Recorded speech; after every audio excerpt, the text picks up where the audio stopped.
So just as an introduction here, a quick question. If you haven't answered this question before, what is it? What do you think is our greatest problem as a species, the human species? You can write that in the chat box, or just think about it for yourself. There is no need to do more than, as there are a few online, of you online, it's not part of the discussion. Just think about what the greatest problem we are facing as a species. And then we'll see if what I suggest actually meets or answers the question the same way as you do. So in order to address the question, we need to understand who we are as a species. And so the logic of human evolution, as I call it, and following what many people cite in terms of important people who have said something about this, in the case of Einstein, many people quote Einstein's statement that we cannot solve current and future problems with the thinking that created those problems. If we agree with that, then to become that regenerative, resilient, sustainable society we're talking about here, we must be willing to suspend past ways of thinking and doing that no longer serve us. But how do we do that? How do we suspend the old ways of thinking that have led to the systems that we have today in order to do things in a different way, in order to become regenerative, resilient, or sustainable? So this is a big question. This is not a small question. And we all have different answers to this question. However, there are some things that research, at least in my case, that I have uncovered that I think you will be able to connect to as we go through. So the first thing is we can't change our behaviors until we understand who we are. We need to redefine, therefore, who we are. Because, as you know, this particular evolutionary stage in which we are, we call Homo sapiens. That is, wise people. But our evolution doesn't seem to be actually demonstrating that wisdom. There seems to be something flawed, so there seems to be something not going right in who we have become. And that is a big question, because we need to go from this model of evolution to a different one if we are to survive as a species. And so the suggestion from the research is that we need to go from this and return to the systems thinker. That's why systems thinking is so important for us to understand it and to be able to apply it in everything we do, because every decision we make actually impacts everything else around us and in the universe. And therefore, if we can become the systems thinker, as here with the this African bushman here, he knows that any decision he makes and his community makes impacts the whole of his community immediately in terms that can mean the difference between life or death. That distance between the consequences of our decisions and our actions has become much greater in our case because of our technology, because of what we call our civilization. We do not see the consequences of our actions very often.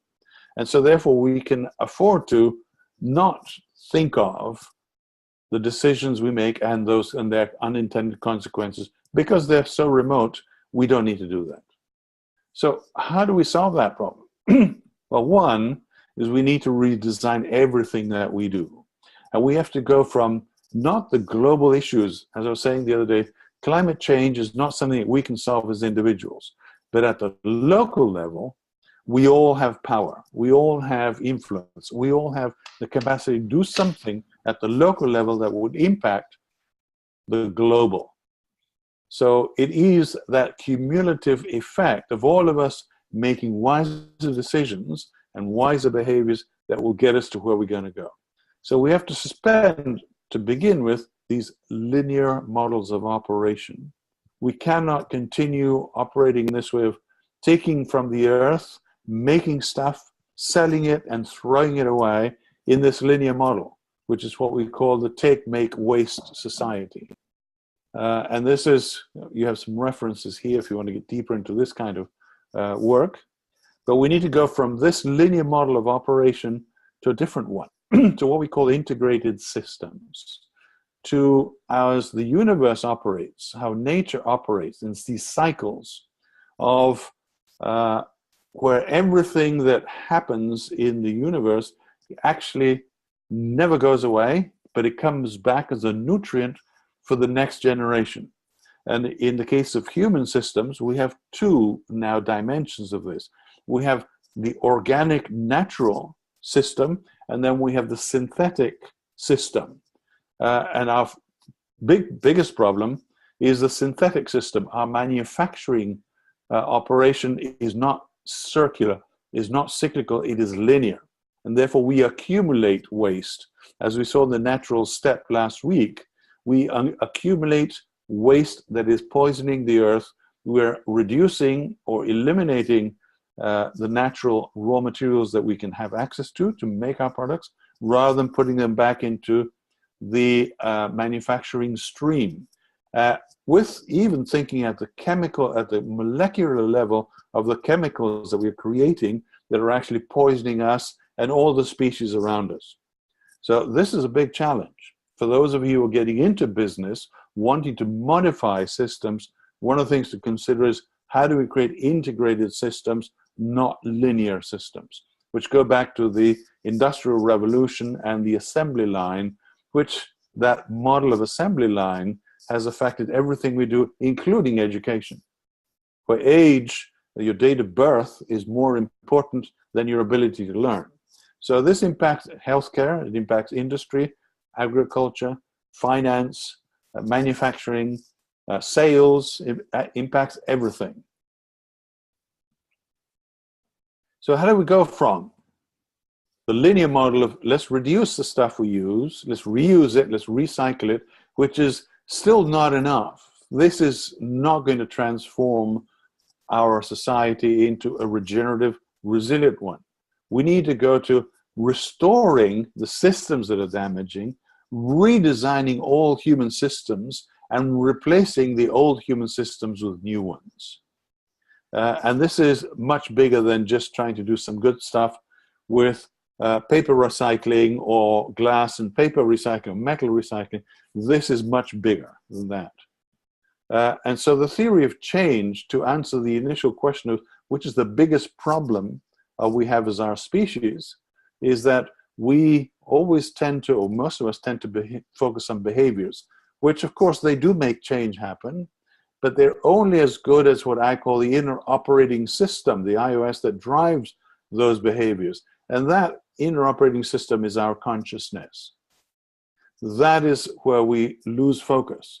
We concentrate, we focus on behaviors, we focus on other people, but we don't go inside ourselves to do the inner work we need to do in order to transform who we are, rather than trying to transform others. So this requires that mindset which is willing to refocus itself inwardly into that inner operating system before we can do anything about restoring the present or redesigning the future. And there's one more thing I want to share before I get into the framework itself.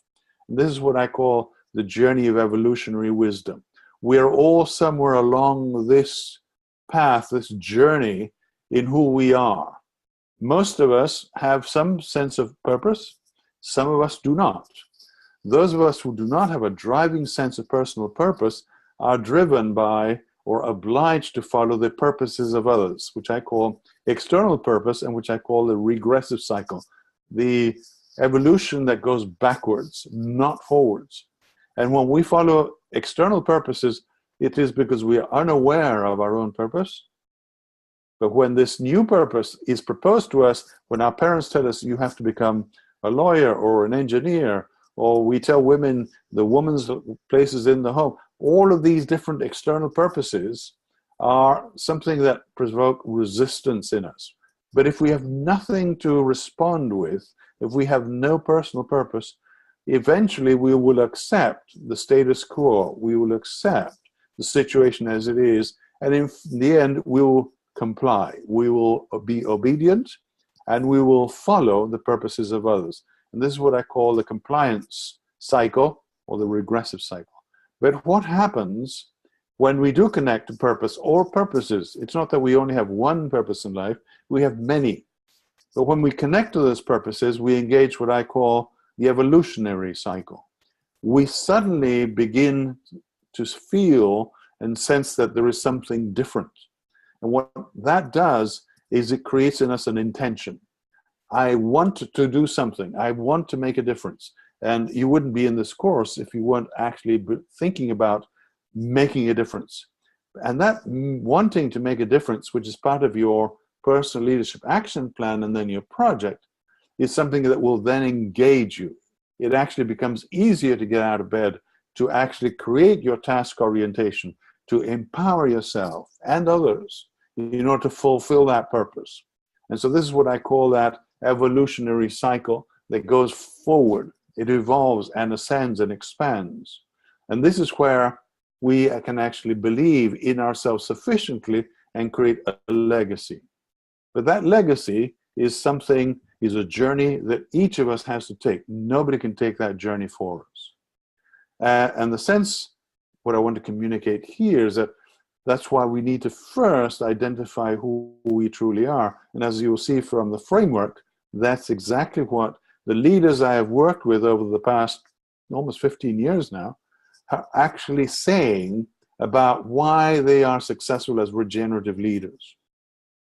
And so we look at the framework here, which you can see has 4 quadrants. It has 4 space divided in 4, and these 4 quadrants actually represent 4 dimensions of being human. At the bottom, we have our inner world, the interior subjective world of us as a species. Outside, we have the exterior world, the objective world of our behaviors, how we act in the world. On the left, quadrants 1 and 2 are actually about us as individuals, whereas quadrants 3 and 4 are about us as organizations, as communities, as societies. So on the left, we have the individual, and on the right, we have the collective. And you may have seen quadrant models and frameworks like these before. So what is it that I have found and confirmed again and again about regenerative leaders? One is that between this exterior and interior world, there is this space, which some of us have called the field of emerging consciousness and empowerment. Otto Sharma calls it the field gang of emerging consciousness. This is where we operate, where we grow our topsoil, the humus of consciousness, which is from where the best products of being human come from. This is where we as leaders or as educators, as parents, this is what we do. We do not mold, we do not prune our children or other people into shapes of what we believe they should become. We help them create their own topsoil of consciousness in order for them to become the best version of themselves. And how do we do that? Well, this requires first a personal mindset as an individual, a personal purpose and a worldview. How do we see reality? And what I've found, and here I go into the characteristics of, or the qualities or attributes of regenerative leaders, are these. They have this sense of something that is more important than them. They've connected to sustainability, to regeneration, to sustainable development, to the needs of others in a way that actually makes their lives suddenly have greater meaning and purpose. But in order to fulfill this purpose, which is an awareness, an awakening of something inside, they have to be able to connect to something better than just doing the same things from before. They have to tap into their creative intelligence. And this is something else that comes through. They have to understand systems at a deeper level than just knowing about stocks and flows and other of these vocabularies about static approaches to systems and spreadsheets. They have to, it's almost an intuitive sense of how everything I think and everything I do connects to everything else in ways that are either beneficial or harmful. They also have what I call global ethics.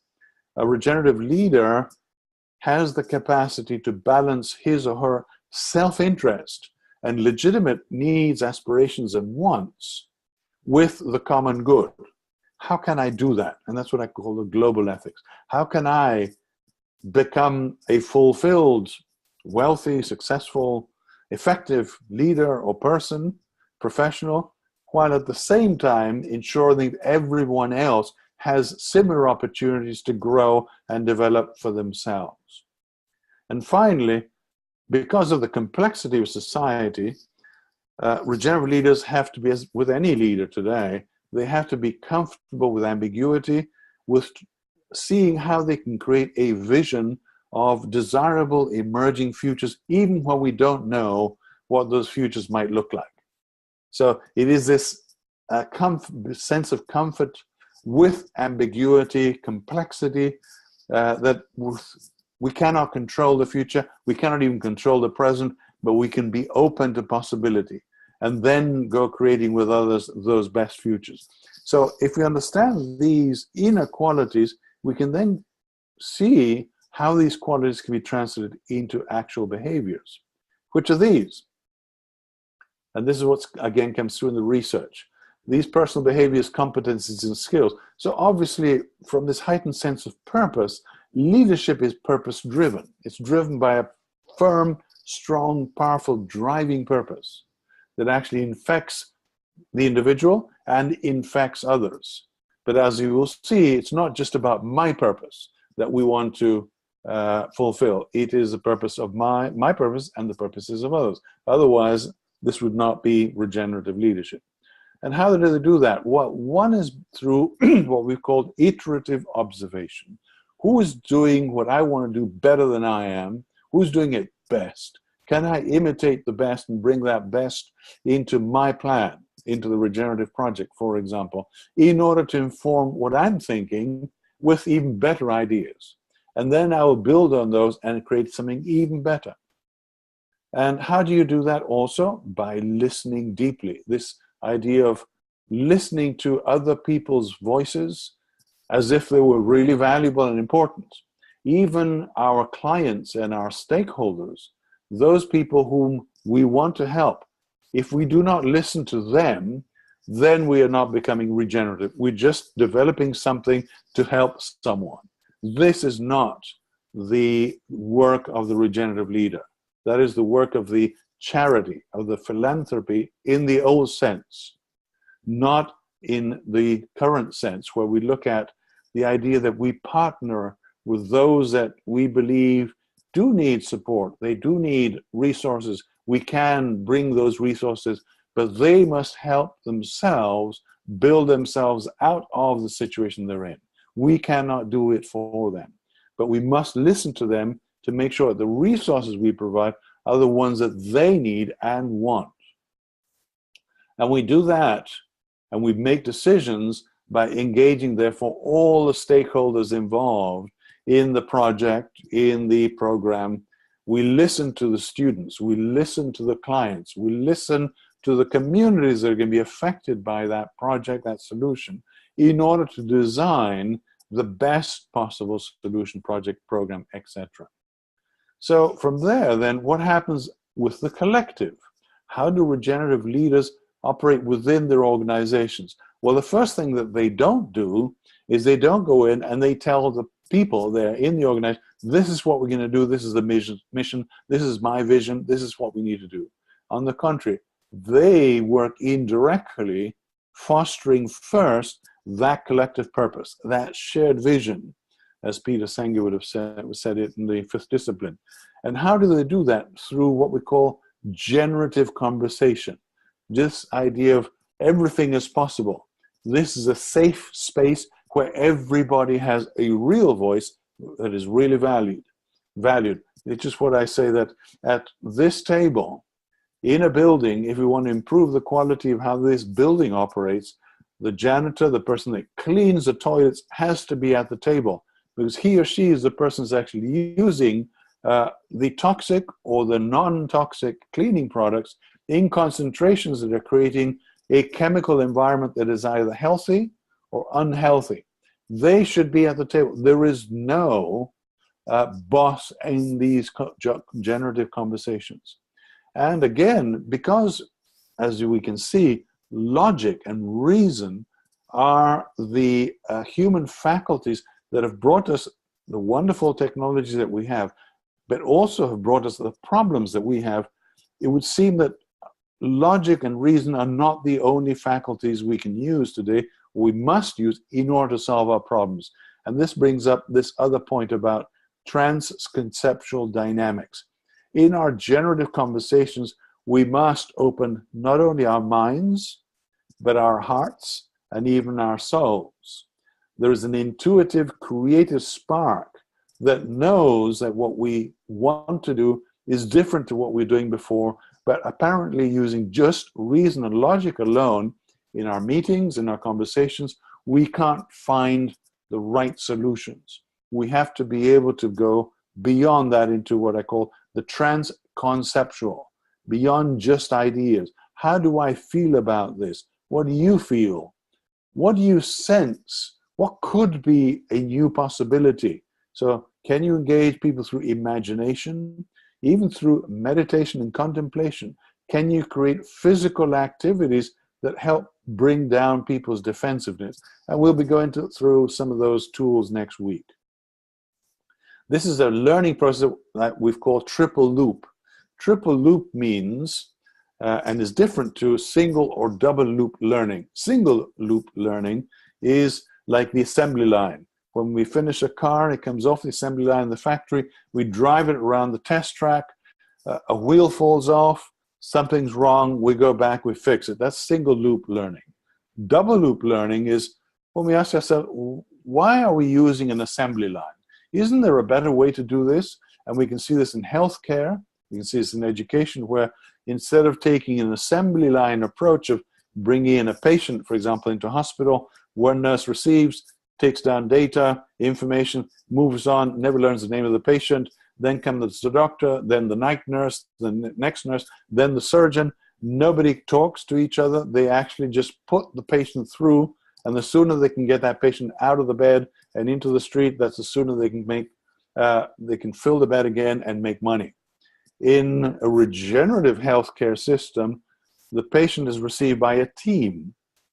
This is triple loop learning. It is not only why are we doing this, can we do it better, is that everything that we're doing is not right.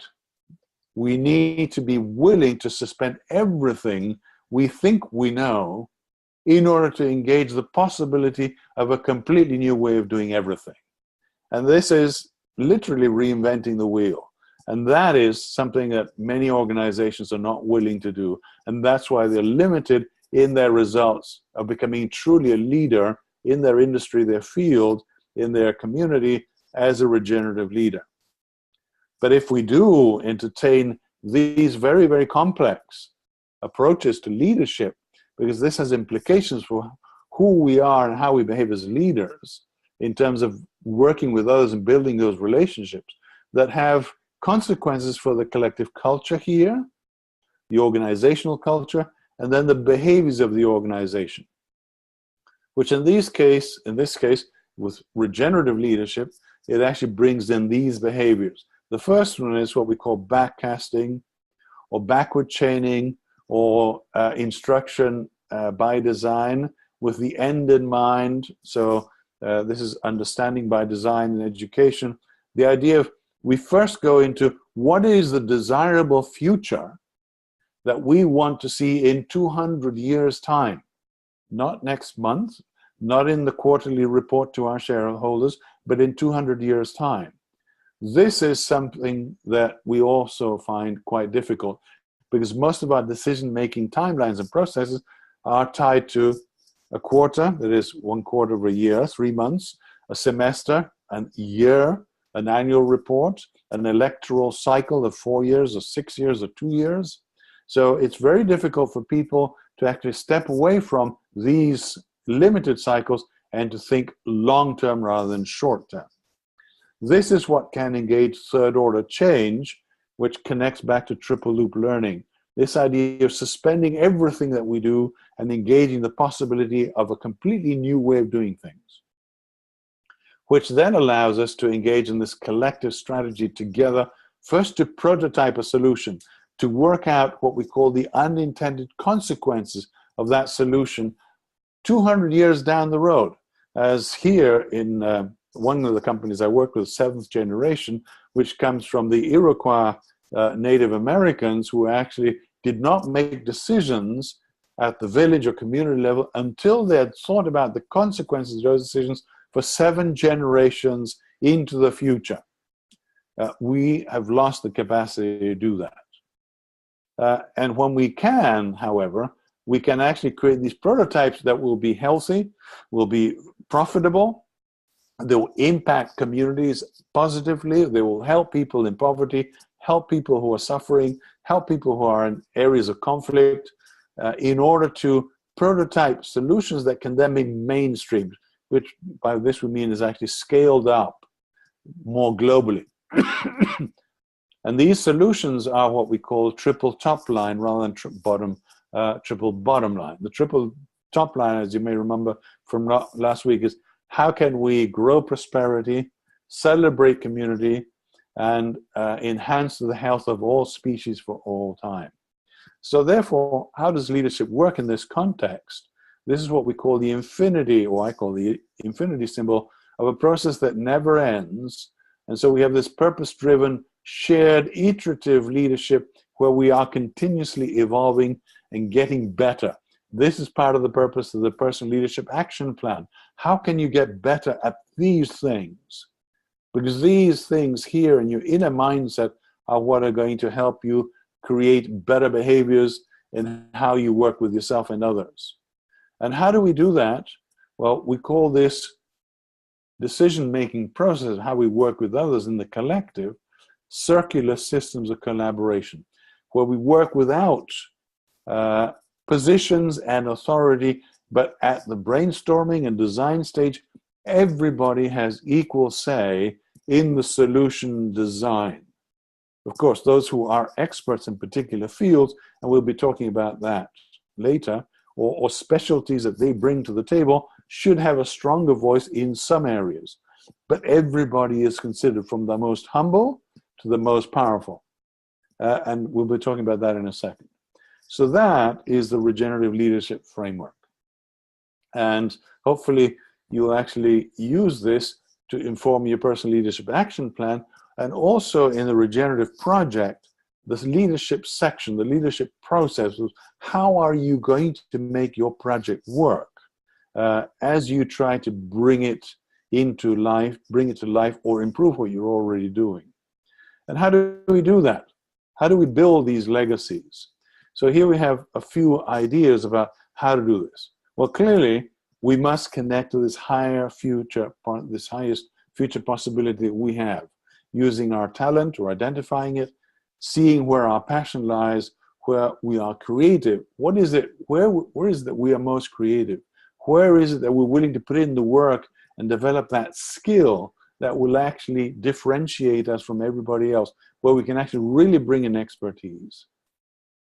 So once we do that at the individual level, we need to be able to co-create with others these self-organizing organizations, what Otto Scharmer calls innovation hubs, or which Frederick Laloux calls reinventing organizations, locally and globally in these self-organizing ways. Very similar in some ways to how ants and bees and other organisms actually do that themselves. But this is with these purpose-driven others, because through generative dialogue, we've actually generated a common purpose. My purpose with the purposes of others, together create this organization. However, it's not we who impose the purpose on the organization. As Frederick Laloux says, he says this organization that is emerging has a purpose of its own that wants to connect to the world through us. And if we follow the purpose and identify through this intuitive as well as logical, rational sense what that purpose is that is emerging, then the results will follow from that purpose. This is very important. I will finish, of course, the conversation with a little formula. Once we understand that purpose of the organization, we can begin to pull together these prototypes, these solutions that have real value, that can really make an impact. And once we do that, we can crystallize the prototypes into actual products, actual services or programs or business products that we can actually put on the shelf or offer to others in order to help them create their own reality that is empowering, that is fulfilling, that is profitable, that addresses real challenges of disease, hunger, poverty, etc. Once we do that, of course, each of these networks can scale up and mainstream these solutions. And then we need to be able to let go and start again. Allow others to get on with their work, because a regenerative leader is not somebody who remains in the same place. This is a very entrepreneurial mindset where you might have to let go of everything you believe that you have done in order to start all over again with a new project or shifting in a new direction. And to end the conversation, then I'll suggest this little mathematical formula, which is R, which stands for regeneration, is inversely proportional to E. And I'll suggest to you that think about what E might represent. And I'll answer the question, put you out of your misery very quickly. So thinking back to everything I've been talking about, and I apologize for the lecturing, and hopefully we can turn this into conversation. Regeneration is inversely proportional to, and this is the key to regeneration, to ego. We have to be able to leave our egos and our logos, that is our titles, our positions, at the door. And by egos, I mean, it's not just about me, it's also about who I represent. If I am defending or advocating for somebody, am I so narrow in my focus, in my perspective, that I cannot invite others, that I cannot see the perspectives of others, and therefore I defend my position rather than surrendering to there is a bigger purpose here that is more important than my singular purpose, but that together, using that perspective of global ethics, creative intelligence systems thinking, we can build something which will address the things that I need to do specifically, but which will also address the unintended consequences of only defending my position. And with that, I will finish here. And hopefully you all were able to follow that. And let me bring this back to us. So if any of you have any questions, and as Sylvia says here, the biggest problem can be lost connection with ourselves. That's exactly right. And so separation, lack of empathy and connection, all of these are part of our inner ignorance. And so you're very much on point. So I'm going to stop the recording. If any of you want to get in, actually ask questions and connect your microphone, let me stop the recording first and take it from there.